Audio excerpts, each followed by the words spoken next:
You are listening to Grandstand. Chris Rowbottom with you all the way through until 6:30 this evening. Lots of footy, lots of cricket happening this afternoon all around the country, but we're turning our attention back to basketball. A little earlier we heard from Tony Barker from the Northwest Thunder Basketball Club. At time now to hear from the Launceston Tornadoes after their magnificent 2018. Janie Finlay, the president of the Torns, is on the line with me now. Janie, welcome. Hey, thank you. Great to be back online again. Janie, a wonderful season for the Torns, both on and off the court. You just missed out on the ultimate glory of a championship, but you must be so proud of your 2018 season.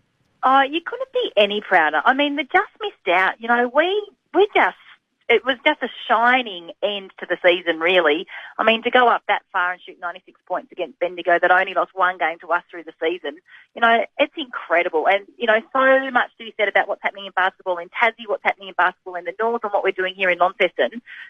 You know, for the whole of the state to really make finals, and then for Hobart and Torn to be there on the grand final. Yeah, great things are happening down here. This might be a little bit of a stretch for me to say, but we saw the wonderful season from the Launceston Tornadoes. The Thunder obviously made finals and are producing really good young players. The Chargers won the championship in the South. We're seeing a big participation numbers, an NBL bid. Are we in a bit of a golden age of Tasmanian basketball at the moment? You know what? Let's say that we're at the beginning of great things, because although that's an incredible record and we're really producing great results and we've got an amazing, you know, depth of young people coming through, I think we're just starting to see what's possible here. It's been a long, hard road for some time. Let's not call this a glory days yet. Let's just say that we're building on, you know, for so long we've had to bring in talent and bring in people to be part of what we do here and complement the local strengths. We've got so many locals being developed here, so much strength coming through, that I think we're at the beginning of great things. That's what I like about you, Janie. Always setting the bar extra high. I really like it. We're not quite there yet, but I really like the notion that we are at the start of something special. And speaking of special, some fantastic individual performances throughout your team this season. Lauren Nicholson, of course, was crowned league MVP. And of course, Lauren Mansfield, who we saw go from strength to strength. She continues to break through into that Opal squad, unfortunately injured at the moment. But your organisation is playing a really big part in developing our next crop of women's stars. Well, you know what, and what you've highlighted there is our import players are incredible. What about Ellie Collins? I mean, She has had a standout year and going off and doing great things for the WNBL. So exactly, it's about our locals right now, and that the locals can see that they've got confidence and trust in the program that we're delivering. They want to be part of it and they're committing to it. We've got a great 5, 10, 15 years ahead with the young people that we're working with now, and we can see in the funnel, and that will only continue to inspire and encourage other young basketballers. And for the Tornadoes, we love that it's both boys and girls. We're actually growing confidence in basketball across both genders, which is fantastic. Our stadium's always full of men and families and sons and boys and, you know, people supporting high-level sport. So it's really that age of Tasmanian basketball, you know, just to refer back to what we were talking about before, not just about buying in great basketball, which is, you know, something that everybody should be proud of. Yeah, more and more really talented locals starting to find their way onto the SEABL club rosters and have a bigger impact, I suppose, than normal, rather than just coming off the bench and getting a few minutes. They seem to be starting to form the core of some of these teams. One of the things I really like about your club is your supporters, because every time an opposition team comes to play at Elphin, or even when you travel interstate to play, you've always got these really passionate Launceston Tornado supporters decked out in red and white, making more noise than anyone in the league. Yeah. You know, there's a couple of great stories to that. One was a tricky, challenging strategic story. So when we laid down our first strategic plan a few years ago, you know, any organisation knows that you've got to have a single point of focus. And so when we were setting our vision and our mission and saying, what is it that we want to be, we couldn't actually decide whether inspiring elite basketball or having that community heart was more important, because both of them play into the other. And that's where we came up, you know, that we actually want to inspire elite basketball with that community heart. And our community love the Launceston Tornadoes. And as you said, you know, even on the mainland, we've got those people that might have moved away or been part of the program or have watched it. We have people in the stadium every game, no matter where we are. We're so grateful for that. A funny thing, a couple of years ago when we were playing Kilsyth in our conference final, I reckon there were probably about 15 of us that travelled.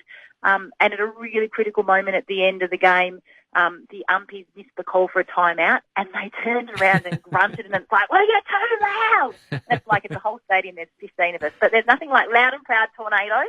It is a really valuable part of our program. What a badge of honour when the referee turns around and says, your fans are too loud. It's hilarious. Yeah, it was great. Fantastic. Now, what is the mindset for your team going into 2019? You came so close to tasting the success of a championship. You did get all the way there, which I'm sure you're extremely proud of. But I do assume you'll be as hungry as ever, if not hungrier, to go out and just go that one step further.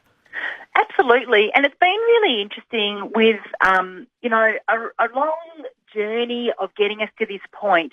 We've always been about having a culture of leaders, not necessarily about winning. And I think it's our culture and our community, our support, and that focus on what are we doing, having a long-term vision, but, week by week, game by game, building the best players we can and that individual development that gets us to win, but it's not about winning. So, yes, we want the championship. Yes, we got so close, and yes, we will get it next year. Like, hands down, no doubt about that.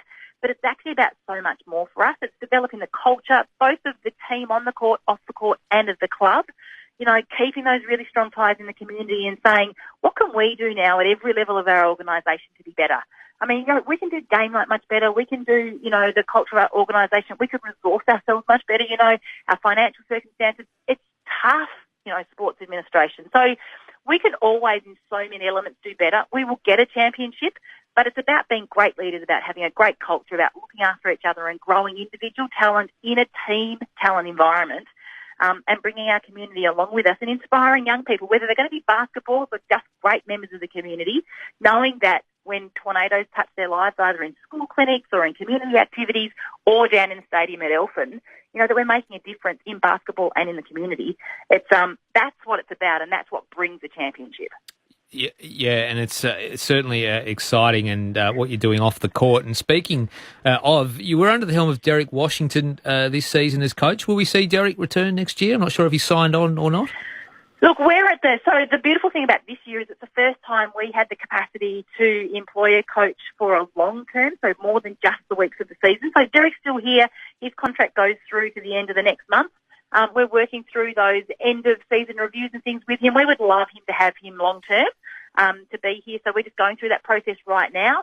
He's being amazing at continuing to be in schools and in clinics and doing a lot of continued work for the Tornadoes now.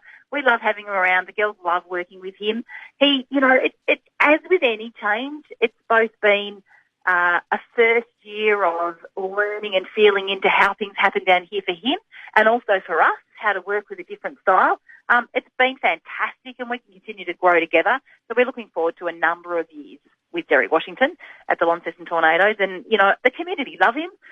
He's definitely, sometimes I think that some people in the stadium come to watch him. It's sort of like, if they're basketball playing, because he's such a dramatic coach. But he's got great things out of the girls this year, and we're looking for that to continue. Fantastic. And just lastly, what does the off and pre-season hold for the girls? Obviously, some will go away and play WNBL, but what happens between now and the start of the next season? Yeah, so it's really interesting. So organisationally, we get busier than ever. Like, this is really the hard yards for us. This is where we're working through, negotiations with sponsors and making sure that we can maintain our relationships and build those commitments with people in the community. And we're looking at, obviously, recruitment of players and putting together our list for next year and building our organisational capacity. Because once you get in season, it's really easy to get sucked into just being operational all the time and not sort of building the long-term and strategic part of the club. So, as an organisation, as a board, we've got great board, great volunteers, great community. We're still working really hard. So off the court, that's what's happening.